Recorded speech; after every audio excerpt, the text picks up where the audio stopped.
Hi, everyone. Thank you so much for joining us today for PAVE's 83rd weekly virtual conversation. Throughout our panels, we've tried to talk about all the ways that AV technology will impact our society and really looking at that broadly. Today, we wanted to look at job opportunities and career pathways and the new opportunities that AV technology may create. And we wanted to look at this from perspectives of students and the kind of education that may be useful, from educators and how that changes their world, and from employers and what kind of skills and backgrounds they're looking for. So we have brought together a great group of panelists. We have Dr. Nick Goodnight from Ivy Tech Community College. Thank you for joining us. Indu Vijayan, who is both with AEye Incorporated and the founder of Women in Autonomy. Thank you for joining us today. And Dr. Till Hartmann, who is with Perceptive Automata. Thank you, Till, for joining us this afternoon. It's a pleasure. So we'll go ahead and get started with the conversation. And Indu, I would love to start with you. You have two really relevant experiences to this panel, both as an employee at AEye and also as the founder of Women in Autonomy. And for an introduction, would like to start with the Women in Autonomy piece. Would love to hear you talk about the ways that you're working to support women in careers across the autonomous space. Thank you, Tara. It's really a delight to be here in this panel. We're talking about the relevant topics here. So just to give you a background about Women in Autonomy and how it was founded in 2019, the real reason is that I've been in the industry for 10, 11 years. And over the period of time, I started to realize that the more meetings and more decision-making meetings I attend, not only within my company, within my previous company, within partner organization, within OEMs, the industry just generally lacked women in these spaces, or I would just call it diversity in general in these places where decisions are made. And it started to startle my mind. And I think that was the reason for me to get started and thinking about how we need to bring women forward, and also women who's already excelled in their past, to bring them together and to excite younger generations to come forward to hold more positions of leadership within these auto industries as such. So that's how Women in Autonomy got started, and what we are doing to make sure we inspire, we empower all of the younger generation is by holding industry events, options for them to come and network with already women leaders in the space, and also have educational series, basically making their own personal brands, that women in general undersell themselves, and also to bring out their best qualities and best in themselves and to stand out. Then there are mentorship programs, which has really helped to me also, like when mentors help their mentees. And this is like the third series we are doing at this point of time. So there's, in general, we have a collage of things that we're doing to bring out the best in women and to shorten the gap and to bring more women into the leading space. Thank you so much. That's great work that you do. And Nick, you have similarly done some amazing work in curriculum development at community colleges to help train the next generation of AV workers. Would love to hear more about those efforts and the kinds of skill sets that you're working to ensure that students have. Great. Yeah, thanks for having us, Tara. Yeah, the main thing, we are a community college, so our goal is workforce, right? So we need to train the next generation coming up on the new technology as it becomes available, as well as we have to train the generation that is currently working on technical updating, that type of thing. And what we found is there is not a lot out there currently. There's some that's becoming more and more every day about autonomy and how it operates and how to diagnose it, fix it, repair it, make it better, I guess, let's put it that way. And what we're doing, at least at Ivy Tech and myself personally through my other dealings, is developing content, curriculum, pulling pieces from part A to part B, pulling pieces from OEMs, putting them all together in a nice course that actually could get across to somebody and make people not afraid of it. Because the biggest thing is awareness, right? Understanding what it's doing, why it's doing it, and how it will not hurt me. And so getting that personal acceptance, I guess I would say, by the individual, whether it be a person that understands it, i.e. a technician, or as somebody driving the vehicle. Getting the people aware of what it can and can't do, and expect what to expect as it does move down the road is key to us. So that's my goal. That's my passion. That's where I'm going. That's the angle I'm taking.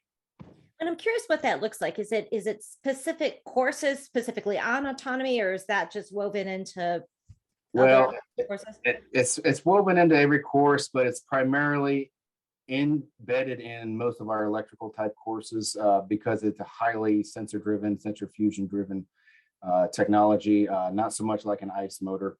ICE is going to be around for a while. We're going to have to deal with it, but the interconnectivity is becoming bigger. The machine learning, the blockchain, communicating over a Wi-Fi network externally, whether it be CAV, new CAV protocol or DSRC, whatever it is, understanding how all those work together and provide that environment for the vehicle to operate in. Interesting, yeah. And Till, then from the employer's end, you're at a startup in the AV field. I'm curious if you can talk about what experience and backgrounds you're looking for in new hires. Yeah, so a little bit about myself. I spent about 15 years in academia studying how the brain processes information. And then towards the end of the time, I got more and more interested in the comparison between how the brain works and how deep neural networks work. And then eventually I made the transition into an AI startup called Perceptive Automata, and I've been there ever since. So the first thing I learned starting at a startup is that you can't really just be focused on one thing. You have to do all kinds of things. You have to be working on multiple different fronts. There's always fires to put out. The one thing that a lot of them have in common on the tech side is that you have to be a good programmer. Like coding is a requirement at a software startup, and that's AI and for many parts in AV as well. But it's not everything. And then of course, we're talking about jobs in AV. There's the general jobs on the business side, marketing, human resources. I think they're very common across all industries, so they're not AV specific. But they are, I think, AV specific jobs that are different than the typical robotics PhD. I think Nick already mentioned drivers. So safety drivers are something that we hire because we need a lot of data, because we want to train AI, which means we need to annotate the data. So we really need to hire people that annotate the data. Those people need to be managed. So we need managers of annotators. But really at Perceptive Automata, we are working to enabling smooth driving around pedestrians. And that means that it is necessary that the members of the research team that I'm leading understand human behavior. And so it helps that you know how to build a deep neural network that can run in a customer's car. However, what you really need to know is how to study pedestrians, and we use psychophysics for that. And that is not computer science or robotics, but it's cognitive science research. And I think if we want our autonomous vehicles to be accepted into society, we do need them to be accepted by us as society. And that's why we like to hire new scientists and also psychologists and in that social realm as well. I think that's part of what's so interesting is I think people automatically think of programmers and engineers, but the breadth of fields that are really needed to make the whole AV ecosystem work. Indu, on that front, you also work at AEye, which is a startup developing LiDAR. I'm curious if you can also react to Till's comments about sharing the experience and background that you're looking for in new employees. I think Till gave a very good summary on in terms of a startup. And as you know, AI is no longer a startup, it's already IPO. So it's been interesting, right, from being in a startup and in a growth stage company, where I think what really stood out to me is the personality of the person, right? If you are a very early, like a newcomer, you're fresh out of school, the determination and grit to learn, the hunger to learn has stood out as one of the main attractive features in somebody like, hey, this person can do it. If, that kind of personality has really stood out for me from the start the startup to the early stage. But in terms of skills that person can garner over the period of time, I would say we need people who are detail oriented, as well, very much detail oriented is good. And also in terms of it spans from safety observers. We need people who can do data analysis. We need physics-based mathematicians. We need optics engineers. We need software engineering. We need electrical engineering.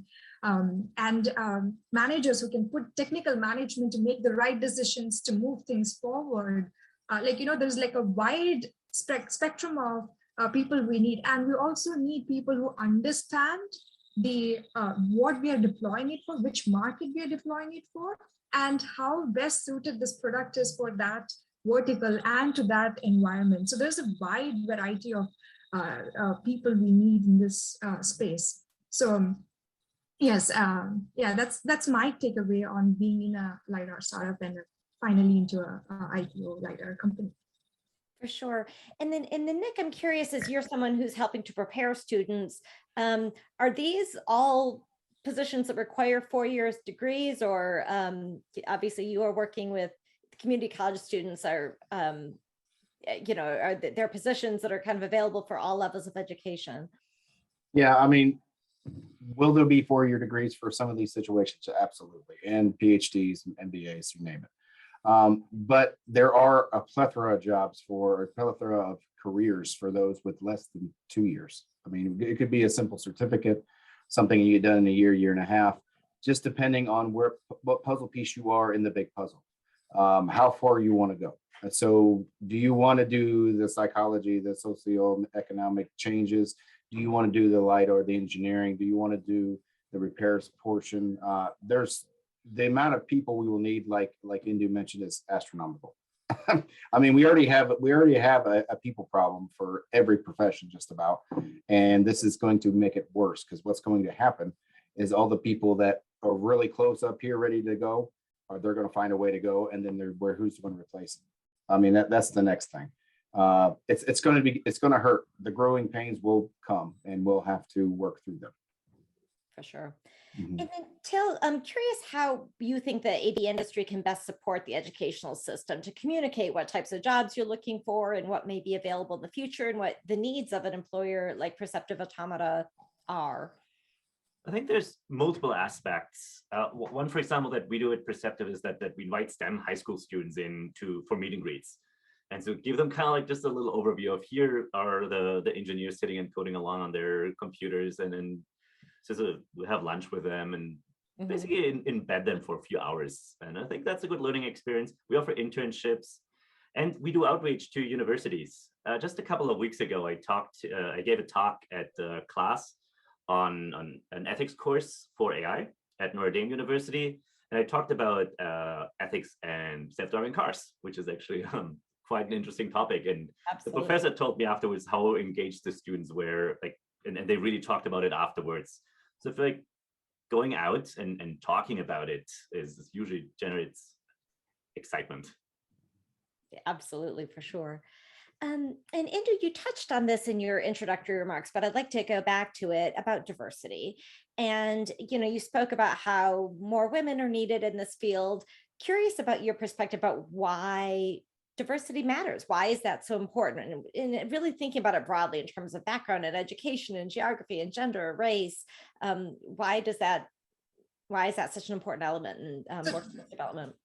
Diversity plays a very, very important role in, to be honest, any innovative product. Just from the thought that you have to deploy the product into different geographies where you have different cultures and different ways. Like one place you want to deploy it in Canada or Iceland, you have to consider snow scenarios and other scenes which are very specific to that areas when you're deploying an automated vehicle, versus you're going into like a tropical land and you're trying to deploy there. So there are so many different ways to think of the design problems. How do you interact with the end user? One.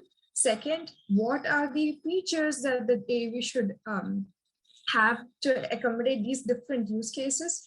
Then testing, making sure that safety is important. How do you make sure before you deploy, you have all the test cases taken into account and it is tested? We need drivers, we need data analysis, we need algorithms to work for all of it. So there's wide range of things, and people need to think from different perspectives to do that. And the more diverse people we bring in from different genders, with different races, different geographies, and educational background, because when you're creating an innovative product, you need that creativity flow, and that comes from a diverse background. So that's why I feel it's very important, and we need to address it in the workforce that we have. For sure. It's funny I- that, yeah, go ahead, please, go ahead, Tom. I think this is actually a really important topic. Please, yeah. And one thing I fully agree, and one thing I wanted to add is that there will be a lot of AI in self-driving cars, a lot of machine learning. Mhm. And machine learning, if you're not careful, can have biases in it. And that's and a really good way to really early see these biases and counteract is if you work with a diverse team. Because that team will immediately realize, oh, this is not working well well, on me, for example, and will act. And that is one reason why it is so important that the teams that develop the AI that will go into the self-driving cars are diverse. Absolutely, yeah. And Nick, kind of sticking on this topic, I'm curious what your comments are about how can are there things that educators can do to encourage students with diverse backgrounds to get into this field? How can we push kids in that direction? The biggest thing is what I found. I was just in a high school yesterday with 200 different kids, right? Just an automotive related tech center, career center. Okay. The biggest thing I can see that has helped us in recruiting a variety of backgrounds is showing students of different ethnicities, cultures, whatnot, boys, girls, show them people like them in positions, right? So say, okay, look, we have an engineer here. She's a female, she's Indian or Pakistani, or this person is African, or this person is European, whatever it is, so they can picture themselves in that situation.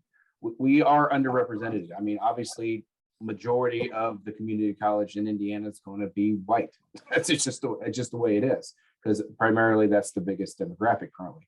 But you go other places, that's not the case. And so being able to, expose them to situations that will entice them, excite them, say, look, if they did it, I can do it, right? So I would say we'd have to go back to the grade school, middle school range, just to get those kids thinking about that as they go into high school. Because high school is hard, regardless of who you are. I mean, you're going through a lot of change in high school right before you get to college. So I would say we start in the lower ages, whether it be exposure through a video game or just a ride or something, just coming in and giving a talk, just showing them the possibilities that are there, and then get the parents involved somehow and get the parents to say, you know what, my daughter, my son will be able to do this no matter what, and I'm going to help them do it. So it starts at home, like everything else, and getting everybody to get buy-in to where they'll push them forward. And I would like to add, if AV industry needs so many people, and we, as Nick and everybody mentioned here, there's a lack of people here. So one of the things that AV industry is similar to what AEye has done previously is to actually be part of these early high schoolers groups, etc., and be like, there's robotics clubs, to invite them over to be part of, like, say, the internship programs. Make it available, make your workspace available for them to partake in, like 8 weeks program where they roll through different groups and see what really excites them, what is different here, and that inspires them to go forward in their career for that.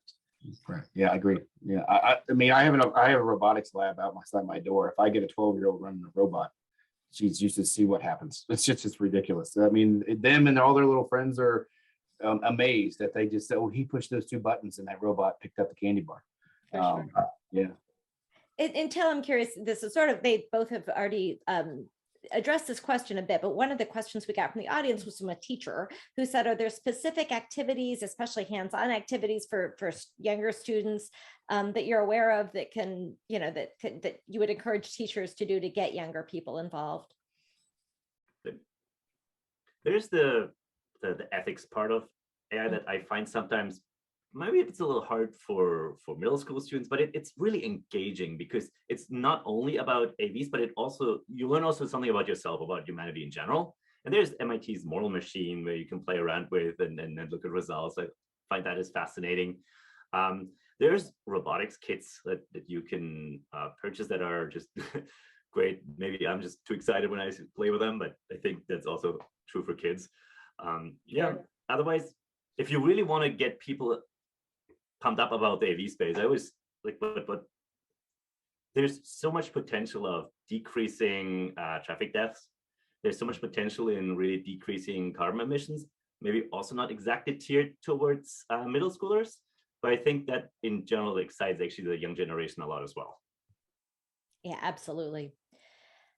We also have a series of questions some we got from the audience that are about, you know, and PAVE is all about collaboration and being a convener. And so some questions about relationships with government and local communities.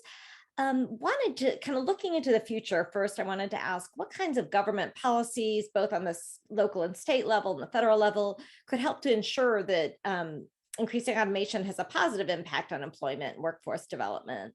Any thoughts about that? Yeah. Sure, please go ahead.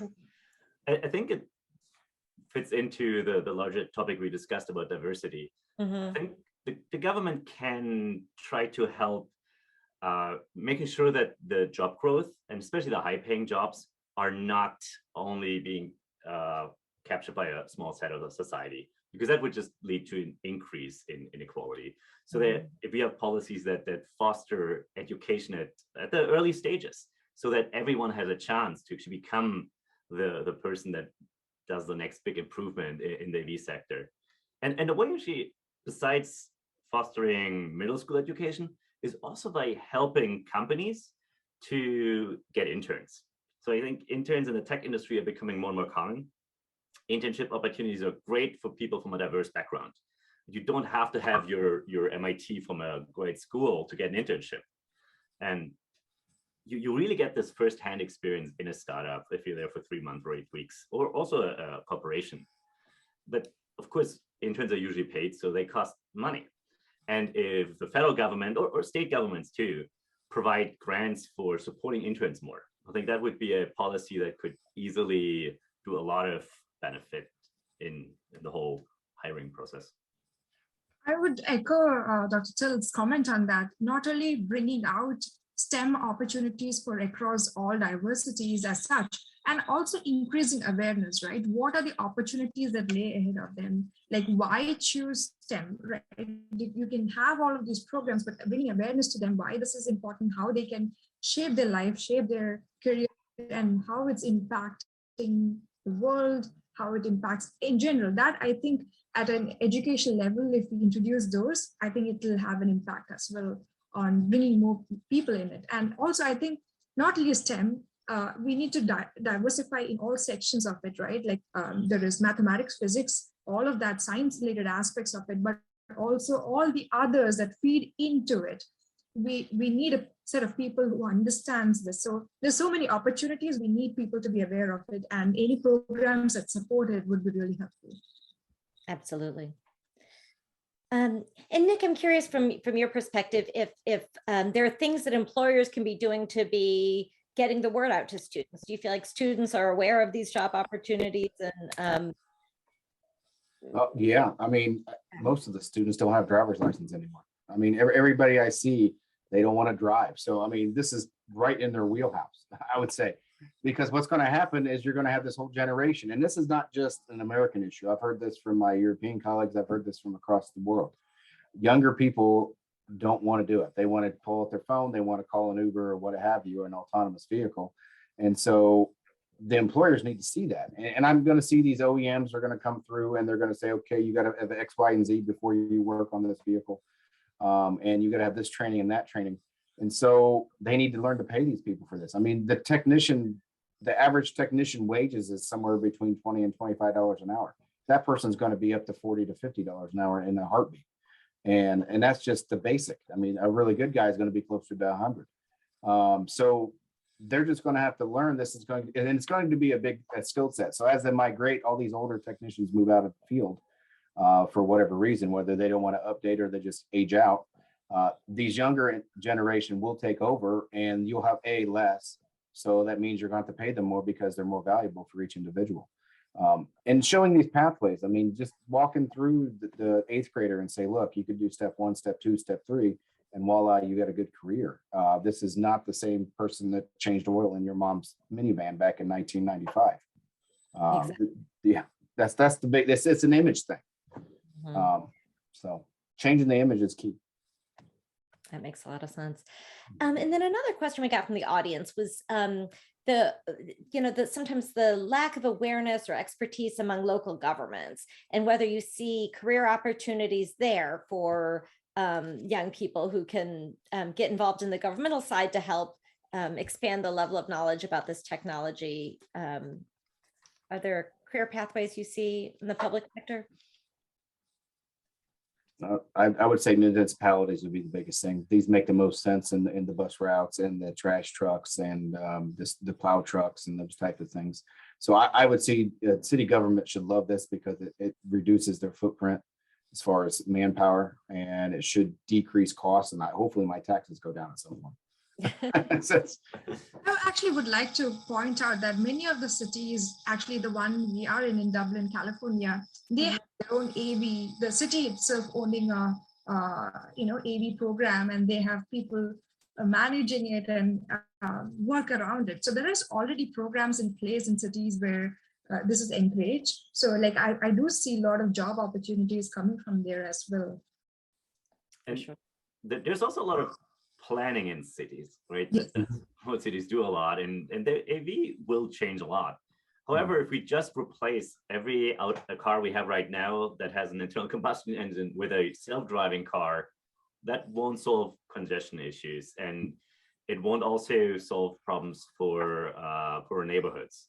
So planning the AV rollout in a way that has benefits for everyone across the city. So I think cities have experts that work there, but I do think there will be more jobs in the future, the more and more closer we get to actually having AVs be a real part of society.